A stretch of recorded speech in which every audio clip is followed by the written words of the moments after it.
How to finally get to 10% body fat, starting at 30% in 5 simple steps. Hi, my name is Dr. Michael Diamonds and I'm the founder of Sculpt by Science. I've been doing this for nearly a decade. 2014 was the first time I went from 30% body fat to 10% body fat, and it was the hardest and longest journey I've ever been on. That year, I figured out the formula to getting to 10% body fat, but I still had knowledge gaps that slowed down my journey. 2 years later, with more knowledge and motivation, I joined a 90-day transformation challenge called Summer Shredding. These were the results. These 5 simple steps require a lot of attention to detail, and I'll show you exactly how to execute them. I've been using this formula with hundreds of my clients, including Tori. Tori dropped over 38 pounds of fat tissue in the first 16 weeks, eating French toast and having a cheat meal with his family, and recently winning a show. So, step 1. Let me show you using my belly fat and Tori's. This bag is a representation of you at 30% body fat and more specifically your midsection. You can feel all the fat tissue around it, which is represented by the water, and the red in the middle is your rectus abdominis. You have a sensation if you press deep enough that there's something in there because everyone is born with it. And this is step 1. The perfect deficit. This is what you want to happen on a caloric deficit. You wake up each and every single morning, you're fasted, there's nothing in your system. What you want to do is fill 20% of your caloric intake with your healthy fats that's going to help you maintain hormonal regulation amongst many things. Some olive oil, some butter, the cheese you add to your meal, the egg yolks from your whole egg, and that's 20% of your total caloric intake. You want to allocate 40% of your total caloric intake towards your carbs. This is going to be the main energy source for your brain and your body in terms of lifting and carrying out your day-to-day tasks, and that comes in the source of carbohydrates. You want a serving of vegetables in those 40%. You want 1 serving of fruit in that 40%. Rice, a great source of carbohydrates, and whatever else you decide you want in terms of your carbs. In this case, I'm going to be using soup for today. Awesome, you've hit your allocated 40% of total carbohydrate intake. This is essential so you can perform really well in the gym. It's gonna help you burn more calories. It is not your enemy. The only problem is it's easy to overeat. And then finally, we wanna allocate 40% of our total caloric intake towards protein. A whey protein from HP Labs, some lean chicken breast, to mix it up, some white fish. At the end of the day, if you hit this consistently, you leave yourself with about 20% of a caloric deficit, and do this over and over again, and this is exactly what happens. You go into your storage, your fat tissue, and a day passes by, you establish a 500 caloric deficit, 2 weeks pass by, and you start feeling that the weight's coming off, you're looking better and feeling better in your shirts. And your body has to compensate for the lack of energy that you're giving it and following a diet consistently. This is what you shouldn't do when you're trying to establish a caloric deficit. And eventually, there's gonna be too many calories in here. And because these are so calorically dense, there's so many calories in these foods, your body has no other option but to store it because it has nothing else to do with all this energy. So we store the burger, we store the fries, and if you're watching this video, well, you know how it goes. Let's move on into the next part of the video. The word calorie simply means energy. It's how we describe food energy, like kilowatts describes electrical energy. To go from 30% to 10%, the first rule is you need to be in a caloric deficit, which means giving yourself less food energy. This is where the total calories burned each day through exercise, walking, breathing, digesting food outweighs the calories you consume from food and drinks. Let me show you an example. There are 3 ways to create a caloric deficit. Number 1 is reduce your caloric intake through the diet. Number 2 is increase your caloric output through exercise. Number 3, reduce your caloric intake through the diet and increase your caloric output through exercise. The third option makes the most sense, as you can create a bigger deficit without having to diet or exercise too intensely. If you want to create a 500 caloric deficit, for example, then you could perform 200 calories worth of exercise and reduce 300 calories from your diet, or 150 calories of exercise and 350 calories from the diet. Find a ratio that suits your lifestyle. If you maintain a 500 calorie per day deficit, that's equivalent to 3,500 calories per week, which is roughly 1 pound of fat. If you need to lose 12 pounds of fat to reach your visible abs, then you're just 12 weeks away from achieving your goal. The larger the deficit, the more fat that will be burned.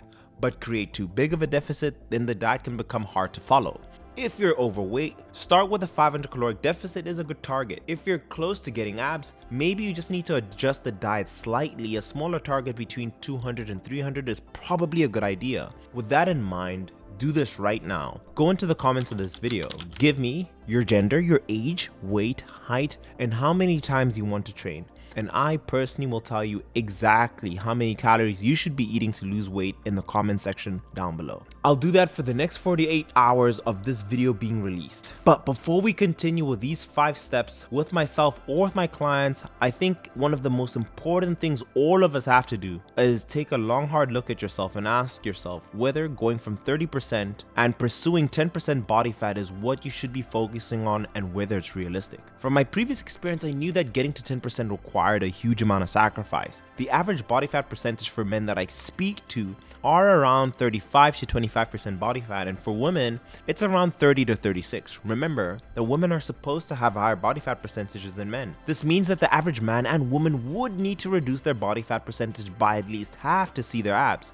Example, if you weigh 200 pounds and have 25% body fat, that is 50 pounds of fat tissue that's on your body. You would need to lose about 30 pounds of that fat tissue to reach 10% body fat. This represents 105,000 calories burnt. It's important to set yourself up with a contract and understand the requirements. You could have an incredibly successful diet and exercise program. You could transform your life forever, and you could even add 10 years to your life. My body type is endomorph, as well as most of the clients that I work with. The endomorph body type stores more fat than the average, gets tired easily, and has a large appetite, thus making it difficult to lose weight. Their build is wider than a mesomorph or an ectomorph with a larger bone structure, more strength, and accompanied by significantly more fat. If this is you, it may seem like you're designed to struggle to achieve your fitness goals, but endomorphs simply have to play a different hand to achieve their weight loss and muscle building goals. This applies to me. Every winter during my bulking phase, I pack on a significant amount of muscle and fat, and right before summer, I cut down on the fat tissue following these 4 simple steps. So, step number 2, the cardio accelerator. From the research I've done, it's shown that both fat and carbohydrates are burnt in proportions varying the intensity of the exercise. It also shows that as exercise intensity increases, so does the reliance upon muscle glycogen for energy stores over fat.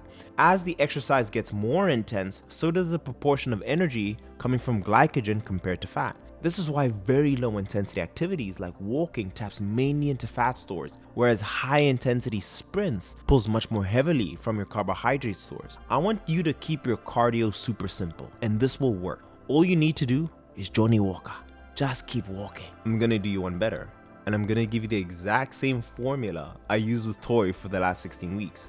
Watch till the very end and hear everything I did with Tori play by play. So this is what I want you to do. In week 1 to 2, I want you to do 8,000 steps. Week 3 to 4, move that up to 9,500 steps minimum. Week 5 to 6, 11,000 steps. Week 6 to 8, 12,000 steps. Week 9 to 12, 15,000 steps. And week 13 to 16, I told Tori to give it his all and go for it and hit 20,000 steps. How did Tori find the time to get all the steps? I told Tori to remember this rule. 10 minutes of walking is equal to 1,000 steps. So if you need 3,000 steps, you need to walk 30 minutes. Number 1, he would wake up early, and that allowed him to walk for an hour, and that alone gives him 6,000 steps. Number 2, at the gym, he would warm up on the treadmill, max incline, for 15 minutes, which gave him 1,500 steps. And working out, between sets, he wouldn't be on his phone. He'd walk during his rest time. So if he did 20 sets, which means he had 20 1-minute breaks, which gave him 2,000 steps during the workout, and that between the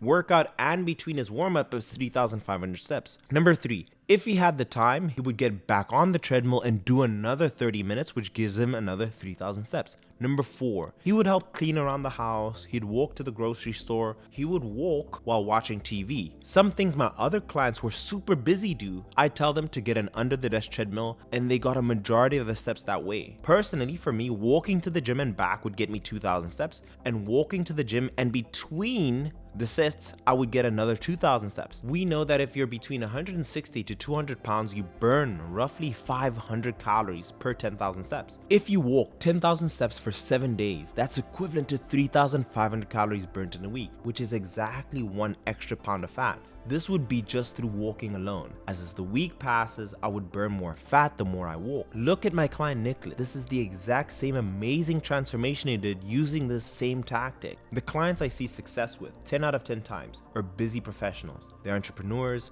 doctors, engineers. Because they know and have the hard work ethic, they have given up their health for their careers. And if you are that person and you want to get to 10 to 15% and you want your results guaranteed, you want your energy back, you want to be at peak performance and finally see your six-pack, still have a life and eat out at your favorite restaurants with your family, right now, pause the video, go into the application form in the description of this video, and fill out the application to have one-on-one coaching with me, and I'll take only 4 people this week. Step number 3, sleep more to lose more. Before you click off, hear me out. Burning calories by sleeping, I know, it sounds like a dream. The good news, it's possible. The bad news is, not with all kinds of sleep. Our sleep cycle consists of 2 main types, non-REM sleep, which has 3 stages, and REM sleep. The entire cycle takes about 90 to 110 minutes to complete, and we cycle through it multiple times each night. In simple terms, disruption or little sleep will lead to a state of decreased metabolism, an increase in appetite, which is not what we want, and a craving. Additionally, too little sleep triggers a cortisol spike. The stress hormone will signal your body to conserve energy to fuel your waking hours. Therefore, to properly maintain a healthy metabolism and tissue health, you need a minimum of 4 to 6 sleep cycles at a night. These are the things I want you to do for a better night's rest.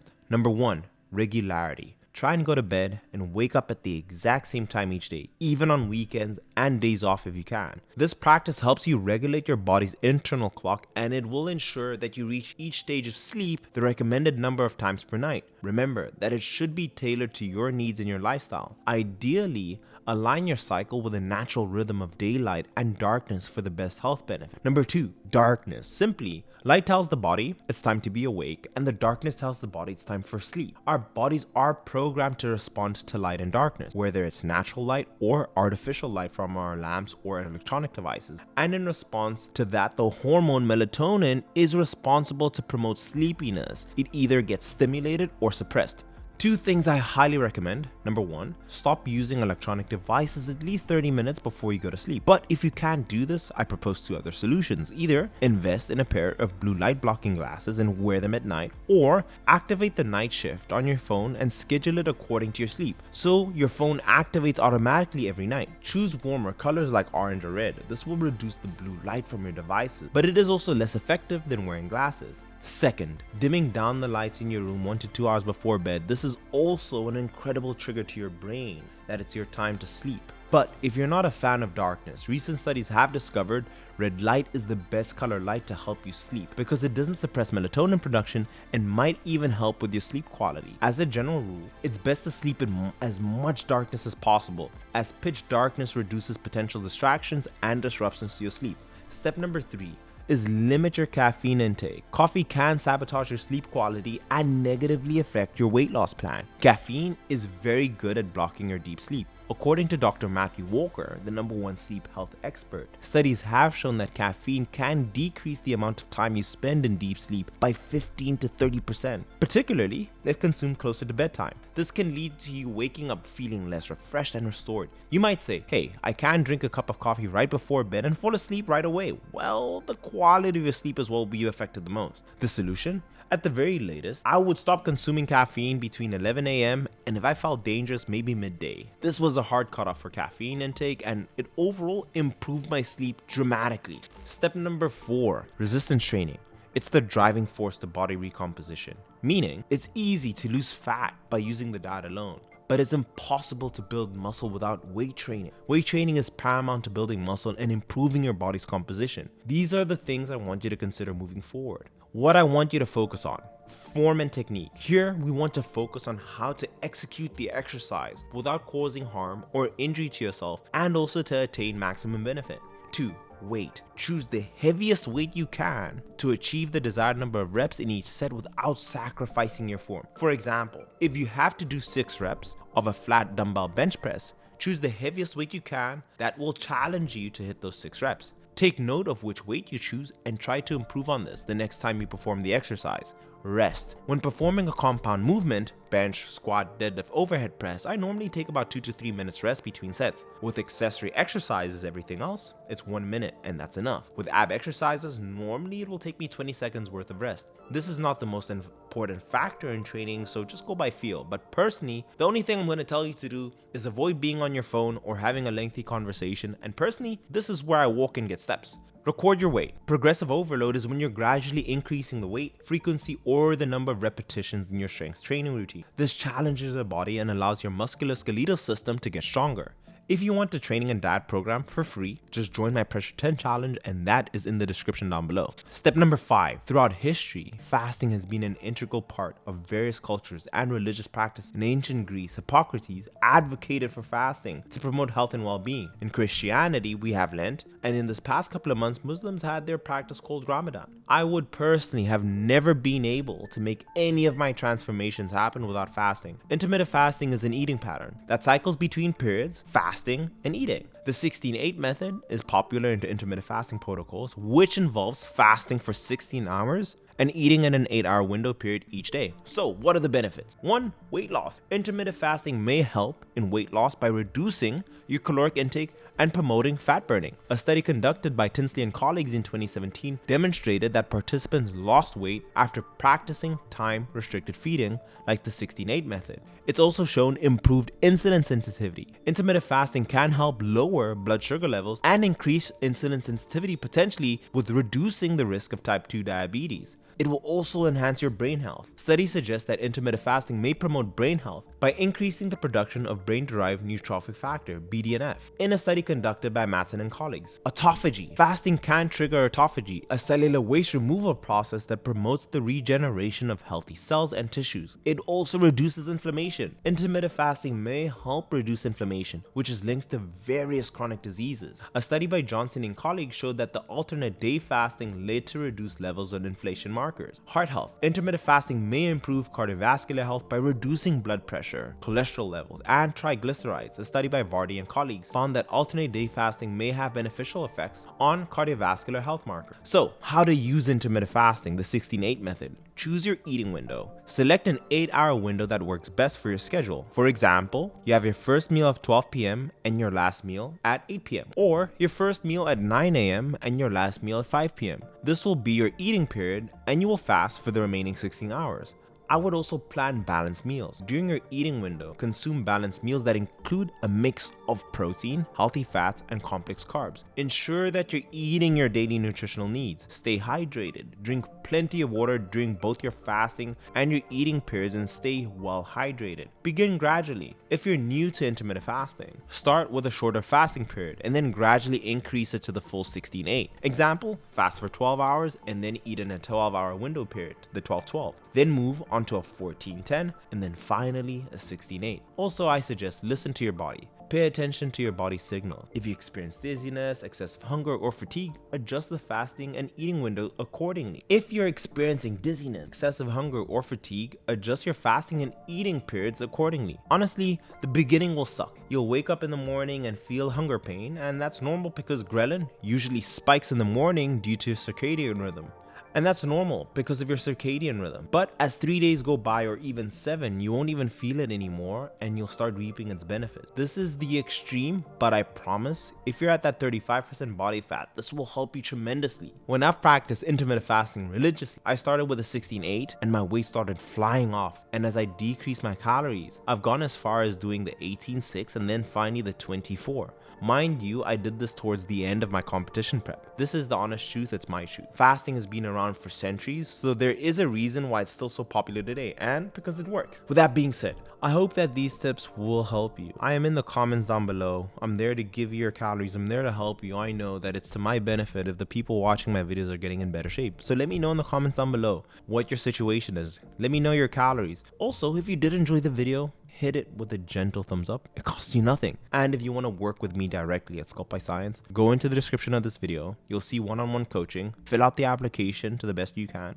and I'll see the best way I can help you. With that being said, I will see you in the next video. Oh, and by the way, these two videos here on the side of me are fantastic for fat loss. Peace out.